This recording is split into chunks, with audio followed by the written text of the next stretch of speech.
Hello guys, कैसे हैं आप लोग। उम्मीद है आप लोग फिट होंगे, ज़बरदस्त होंगे, मज़े में होंगे, बढ़िया होंगे और बढ़िया तरीके से हमारे रिएक्शंस को एंजॉय कर मेरा रहे नाम होंगे है इसमें तलहम। मौसम तो गाइस गाइस, रमनन सागर श्री कृष्णा एपिसोड नंबर 162 का पार्ट नंबर फॉल लेकर आ जो चुके हैं गाइस गाइस। लास्ट पार्ट था वो बहुत ही इंटरेस्टिंग, अमेजिंग और कमाल का था। आप देखेंगे किस प्रकार दुर्योधन की जली है सच्चाई सुनकर, जब उसके अपने ही मामा श्री ने सच्चाई बताई कि अगर अकेला अर्जुन ही सही तरह युद्ध करता तो वो 100 कौरवों पे बारी थी। भारी है। और जो पितामह भीष्म है, अगर हमारी जीत का वो कारण है तो उनकी हार का भी वही कारण है। बिल्कुल। और दूसरी जो आज पांडव की तरफ से सबसे ज़्यादा जो दिल से लड़े थे वो भीम ही थे।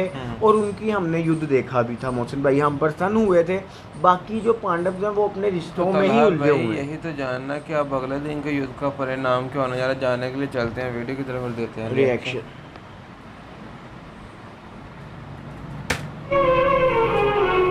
परंतु महाभारत के इस महाभयंकर युद्ध का परिणाम दोनों पक्ष के केवल दो योद्धाओं पर निर्भर है, और वो हैं कौरव पक्ष से पितामह भीष्म और पांडव पक्ष से अर्जुन।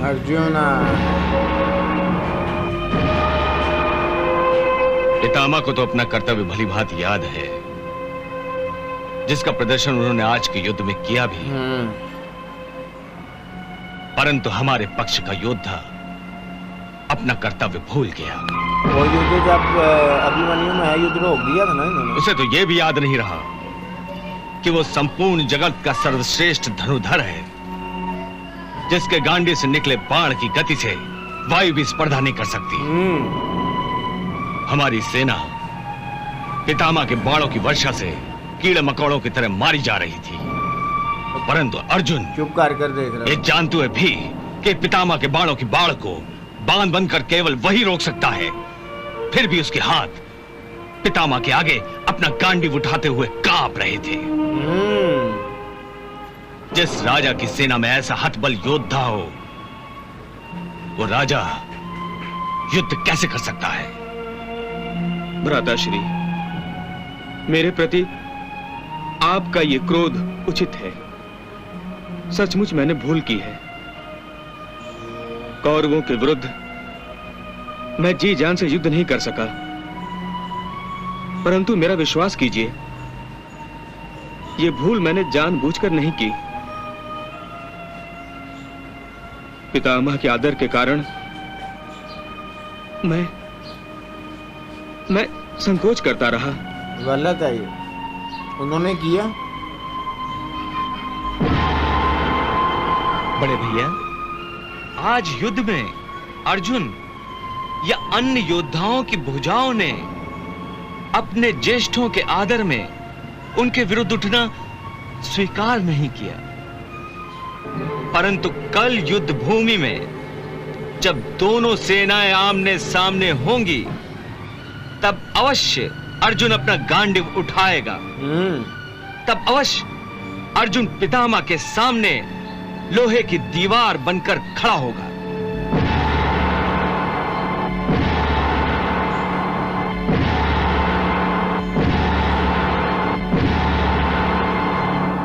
हे कृष्ण, एक अर्जुन ही नहीं, हम सबको यह बताना होगा कि हम युद्ध भूमि पर अपने शस्त्रों का अपमान करने नहीं आए हैं।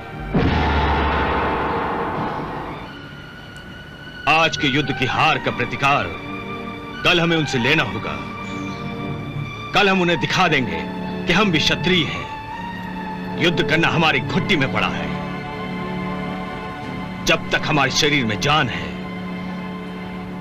जब तक हमारी धमनियों में रक्त का प्रवाह है, हम युद्ध करते रहेंगे और यह प्रमाणित कर देंगे कि हमारा जीवन तलवारों की चमक और रक्त की वर्षा में बीता है। प्रतिज्ञा कीजिए कि हम सब कल पितामह भीष्म के आज के संहार का भीषण उत्तर देंगे।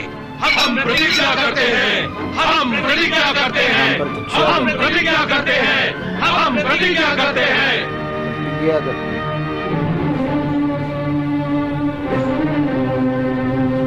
अब कल का युद्ध देख रहे हैं।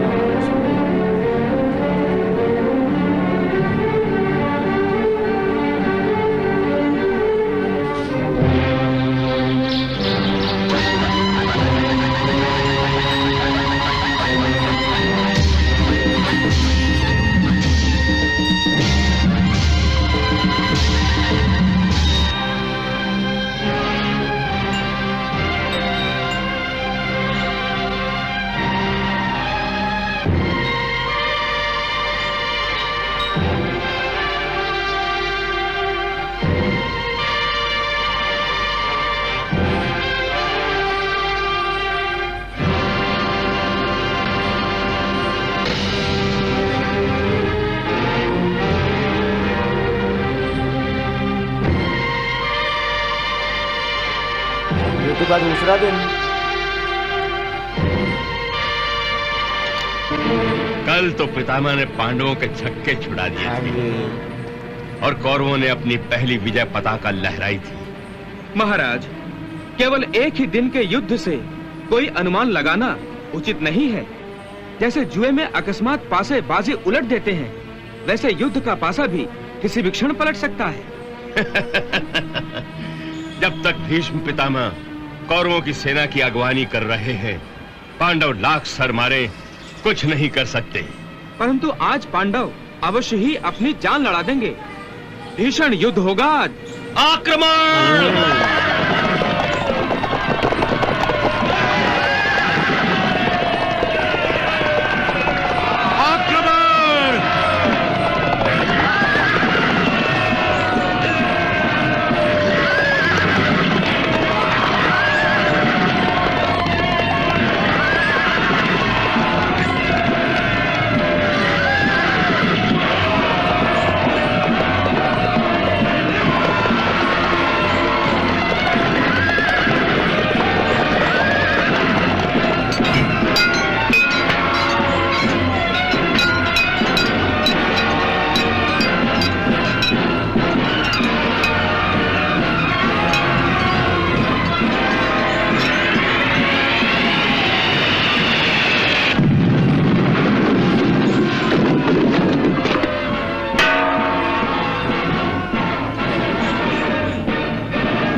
आज अर्जुन विध्वंस का रहा है।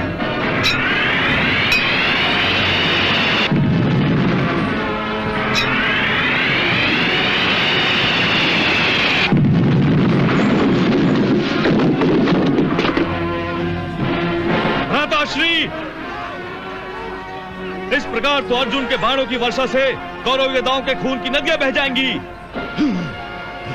जिसमें कौरव योद्धाओं के लाशों के कटे हुए सर पानी के बुलबुलों की भांति तैरते हुए दिखाई देंगे। लगेगा ऐसे ही, अब होगा भी ऐसे ही। अब अर्जुन के तीरों की आंधी को रोकिए भ्राताश्री, रोकिए। वो कहां से रोके? मेरे होते हुए ऐसा नहीं हो सकता। यदि उसने गुरु द्रोण से धनुर्विद्या सीखी है तो हमने भी उन्हीं से तीर चलाना सीखा है।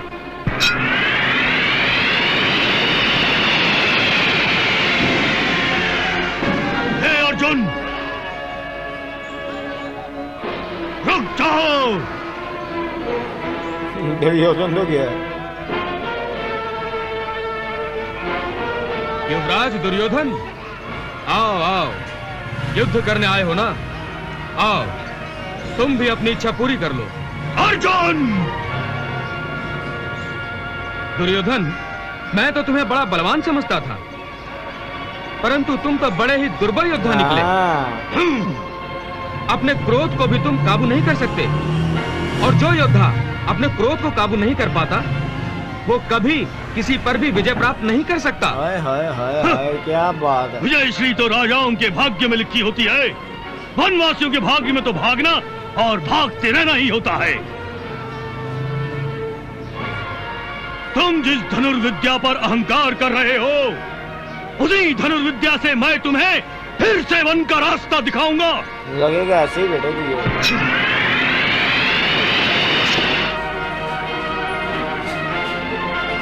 कृष्णा जी को लगा।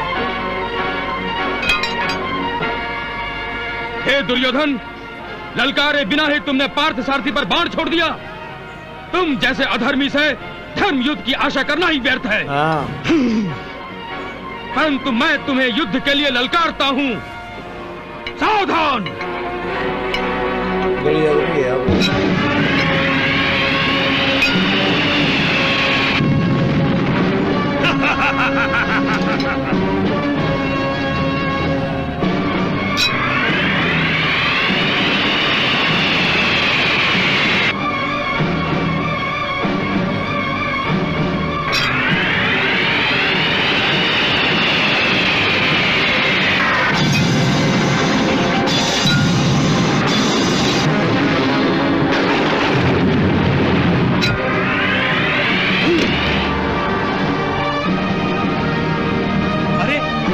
दुर्योधन के प्राण संकट में है, हमें उन्हें बचाना चाहिए। चलो चलो, चलो। नहीं,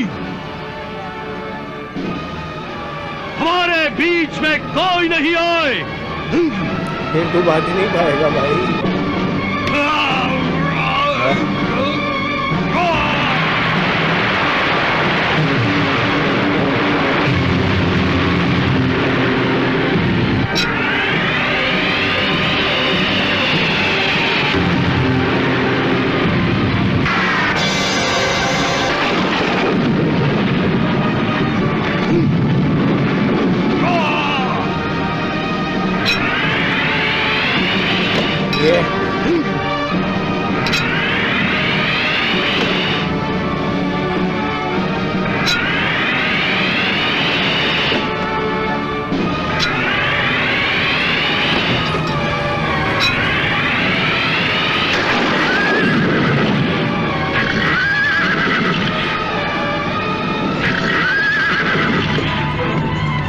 वो आ गया।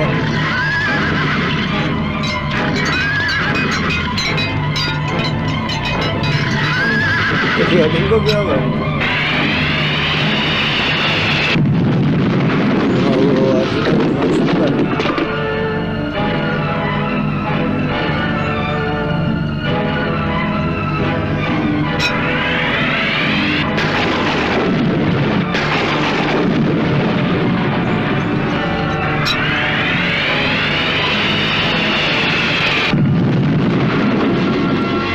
तो गाइज़ यहाँ ख़त्म हुई ये एपिसोड। क्या कमाल का पार्ट था ये मोहसिन भाई, मज़ा आ गया कि ये युद्ध का दूसरा दिन था। पहला दिन तो जो था वो पांडव्स की हार में गया, जो दूसरा दिन है वो भी हमें पांडव्स की विजय में जाता हुआ नज़र आ रहा है। और जो उन्होंने प्रण लिया था उस प्रण पे वो पूरे उतरते हुए नज़र आ रहे हैं कि अब उन्होंने सिर्फ अपने समर्थ का प्रदर्शन करना शुरू ही किया है। बिल्कुल, पहले दिन तो वो अभी अपने रिश्तों में ही उलझे रहे हैं, आदर करते हुए, जिस वजह से उनकी पराजय हुई। लेकिन आज अर्जुन ने क्या विध्वंस बुलाया है, क्या विध्वंस बुलाया है कि जो शत्रु हैं वो बेभीत हो गए हैं कि अगर अर्जुन को रोका ना गया तो ये तो कितने लाख सैनिकों का वध कर देगा। रात की नदियां बह जाएंगी और उसमें हमारे सैनिकों को कटे हुए मस्कट तैरते नजर आएंगे अगर अर्जुन को ना रोका गया तो। क्या अर्जुन और दुर्योधन का यार वो हुआ है युद्ध।